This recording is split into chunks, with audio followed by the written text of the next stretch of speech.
Donc bonjour à tous, on se retrouve pour un petit exercice de combinatoire pour le groupe A et B. Et donc ça va être une illustration d'une méthode de résolution de problème qui s'appelle le principe de l'extrémum. Et l'énoncé c'est le suivant. Il s'agit de montrer qu'il n'y a aucun multiple de racine de 2 qui est entier. Donc on pourrait résoudre ce problème de façon arithmétique, parce qu'on pourrait montrer que racine de 2 n'est pas rationnelle, mais on va opter ici pour une preuve plus combinatoire. Donc je vais vous laisser réfléchir un peu et puis je vais vous donner une indication si jamais vous avez un peu de mal à trouver.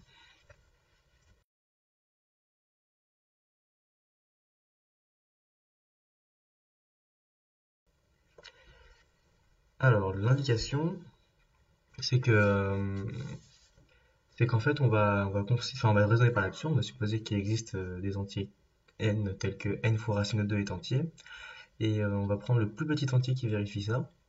Et on va essayer d'aboutir à une contradiction en construisant à partir de cet entier K un entier K' qui est encore plus petit et qui va vérifier la condition.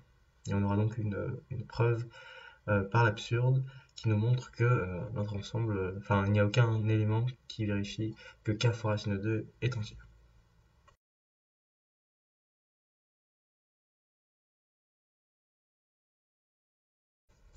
Alors, je vais présenter ma solution. Donc, comme je l'ai dit dans l'indication, on va raisonner par l'absurde. Donc on va considérer l'ensemble grand S qui est défini comme tous les entiers euh, plus grands que 1 qui vérifient la condition K fois racine de 2 est entier. Donc le but de l'exercice, nous, c'est de montrer que notre ensemble S est non vide, enfin est vide plutôt. Donc c'est-à-dire qu'il n'y a aucun entier K plus grand que 1 qui vérifie que K fois racine de 2 est entier. Donc on va raisonner par l'absurde, ce qui consiste à supposer que S est non vide.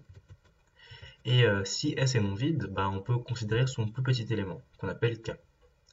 Donc notre but maintenant, ça va être de construire un entier K' qui est encore plus petit que K et qui est quand même dans S. Donc ce qui contredira le fait qu'on ait choisi K minimal. Donc pour cela, notre hypothèse c'est que K fois racine de 2 est entier, et donc en particulier, euh, racine de 2 moins 1 fois K, c'est un entier plus grand que 1. Donc pourquoi? Parce que quand on développe, ça fait racine de 2 fois K moins K. Donc racine de 2 fois K c'est entier, K c'est entier, et donc du coup la différence est entière. Et donc ça va être un entier strictement plus long que 1 parce que racine de 2 moins 1 est strictement positif et K est strictement positif. Et donc c'est un élément qui est plus petit que K parce que racine de 2 moins 1 c'est plus petit que 1.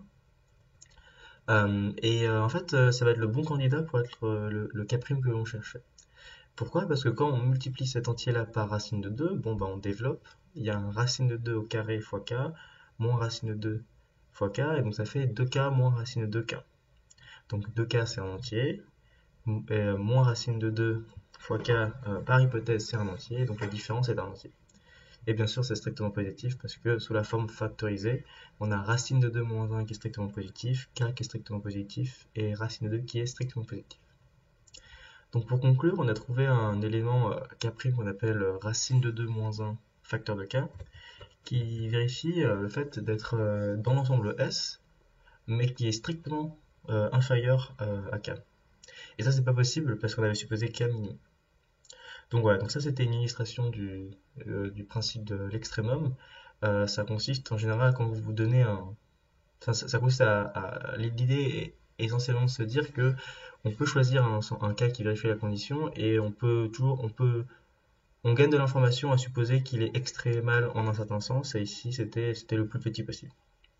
Et à partir de là, on construit une autre solution, on essaie de contredire cette hypothèse extrémale qu'on avait faite au début. Donc voilà.